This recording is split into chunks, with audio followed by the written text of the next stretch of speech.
उनकी भी एक किताब है, हर मजहब के पैदा होने की कोई ना कोई डेट है, हर मजहब के किसी रहनुमा पैगंबर उनका भी पैदा हुआ उसकी भी डेट है, इस संसार से उस पैगंबर के उस ईसा मसीह के जाने की भी डेट है। और एक मुगलों के जमाने में ये जो लुटेरे आए थे इस्लामिक, उसमें भी एक आया था, उसने दीन इलाही चलाया, वो दीन इलाही समय के साथ समाप्त हो गया। सनातन की कोई किताब है, जहां तक मेरी आवाज जाए, इन गणमान्य लोगों के बीच में से खड़े होकर कोई भी टोक सकता है, जब तक अपनी बात को साइंटिफिकली प्रूफ नहीं कर दूंगा आपका शहर नहीं छोड़ूंगा। सनातन की कोई किताब है, मुझे बताएं। सनातन का कोई मसीहा पैदा हुआ, कोई रहनुमा पैदा हुआ, सनातन के पैदा होने की कोई डेट है? तो मैं सिर्फ इतना ही पूछना चाहता हूं कि जो सनातन की तुलना 1400 साल पहले और 2000 साल पहले के किसी मजहब से करते हैं, वो तुलना नहीं करते, वो गंदी नाली की तुलना समुद्र से करते हैं। उन्हें शर्म आनी चाहिए। और ये मेरा तथ्य नहीं है, ये प्रकृति का नियम है। जो पैदा हुआ है उसका मरना निश्चित है। सनातन पैदा ही नहीं हुआ तो उसके मरने का प्रश्न नहीं उठता।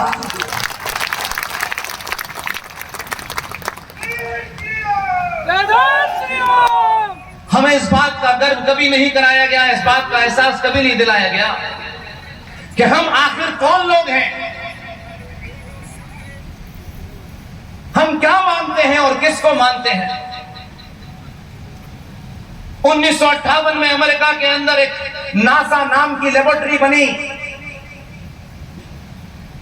कुछ मूर्ख और महामूर्ख ये समझते हैं कि 1958 के बाद ही हमें पता चला कि सूरज की और धरती के बीच में दूरी कितनी है। जब दुनिया को चलने और फिरने की तमीज नहीं थी, तब हमारे ऋषि मुनि को पता था। आज हम जिन बातों की चिंता कर रहे हैं अपने स्वार्थ के लिए नहीं बोलते, इसलिए राजनीति से दूर, किसी संगठन की चाटुकारिता से दूर होने के कारण सच बोलने में आसानी होती है।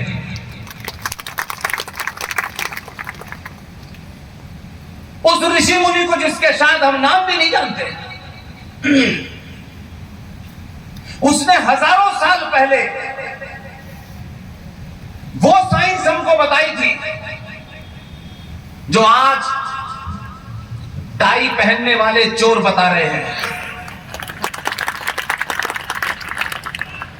दुनिया का कोई समाज जो अपने इतिहास पे, जो अपनी संस्कृति पे, जो अपनी सभ्यता के बारे में नहीं जानता है, फिर उसका मिटना निश्चित है। हजारों हजारों साल पहले हमारे ऋषि मुनि को पता था, लेकिन जिस भाव से वो आपको देना चाहता था आप तैयार नहीं थे, तो उसने उन बातों को एक विषय से जोड़कर आपके सामने रख दिया। जो मूल तत्व था वो समझा नहीं सकता था, क्योंकि उस समय समाज उतना डेवलप नहीं था, तो किसी भाव से उसने जोड़ दिया। लेकिन ताज्जुब और अफसोस यह है कि 2023 के भारत में जब उस संचार क्रांति ने पूरी दुनिया को एक मुट्ठी में ला दिया है, तब भी सनातनी वही अटका हुआ है जिस भाव के लिए उस ऋषि मुनि ने आपको जोड़ा था। कौन है हिंदू, कौन है सनातनी? रामलाल श्यामलाल नाम रखने से कोई हिंदू हिंदू नहीं होता। यह गलतफहमी है। और बार बार मैं इस मांग के बारे में पब्लिकली कहता हूं, जो लोगों को भी ये ख्वाहिश है, वो ऐसा चाहते हैं कि भारत हिंदू राष्ट्र हो जाए। नारा लगाने वाले और उसके ऊपर ताली बजाने वाले अपने सीने में हाथ रखिए, पब्लिकली नहीं क्योंकि शर्म आएगी। घर में जाके दरवाजा बंद करके अपने सीने पे हाथ रखिए और पूछिए कि क्या मैं हिंदू हूं। ये ढकोसला नहीं हो सकता। तिलक लगा लिया, गेरुआ वस्त्र डाल लिया और दूध में यूरिया मिला रहे हैं, आप हिंदू नहीं है। हिंदू होने का मतलब होली दिवाली मनाना नहीं है, ये पाखंड करना नहीं है। घर छोड़कर घर घूम रहे, हमने राष्ट्र के लिए शादी नहीं की, ये हिंदुत्व नहीं है। जिस दिन भी सनातनियों में से 5 करोड़ लोग अपने हिंदू होने का एहसास करेंगे, अपने सनातनी होने का एहसास करेंगे, और सनातनी होने के लिए मर्सिडीज गाड़ी और ब्रांडेड कपड़े पहनने नहीं होते। बिना ब्रांडेड कपड़े पहने भी सनातनी हुआ जा सकता है। इसलिए सिर्फ सनातन का मतलब है साइंस, शुद्ध विज्ञान के ऊपर अगर दुनिया में कोई एक सभ्यता है वो सनातन सभ्यता है।